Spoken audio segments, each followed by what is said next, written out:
Voilà déjà 3 ans que le mémore la guerre 14-18 sous plusieurs angles différents. Cette année, c'est sur les révoltés de 17 que les locaux ont souhaité rendre hommage. 1917 a été l'année de différentes révoltes. Il y a eu des révoltes au niveau militaire, chez des soldats qui étaient épuisés par toutes ces années de guerre.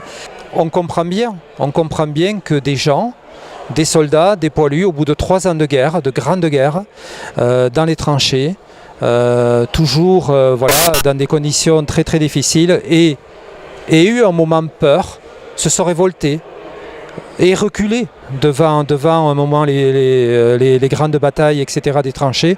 On le comprend bien, c'est humain.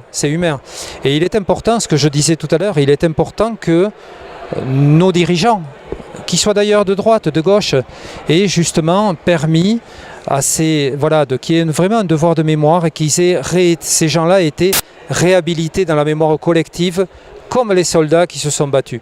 Il est normal que les gens aient eu peur comme ça. Moi, je comprends bien. C'est humain. Après la cérémonie au monument aux morts, le public pouvait découvrir une exposition d'images, de magazines et d'objets retraçant cette époque. Des projections vidéo et même des conférences ont aussi animé cette journée avec la présence de Marco, auteur de la bande dessinée Les Godillots, une saga qui aborde la Grande Guerre sous forme de cartoon avec quelques pointes d'humour. J'avais toujours voulu traiter de la Grande Guerre, moi, en bande dessinée, mais sur les étagères de la Grande Guerre, il y a des grands comme Tardy ou d'autres qui ont traité la Grande Guerre, mais à chaque fois d'un côté très, très dur et réaliste. Et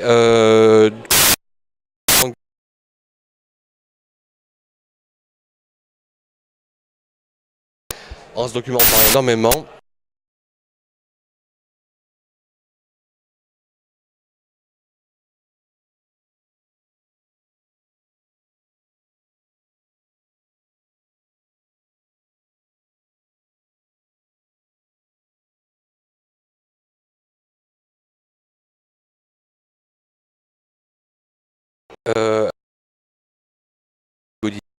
et de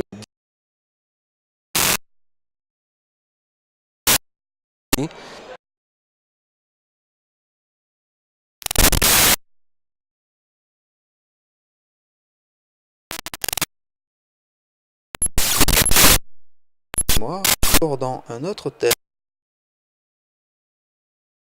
2010,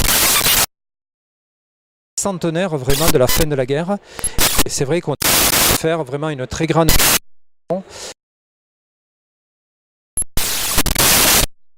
pour ça.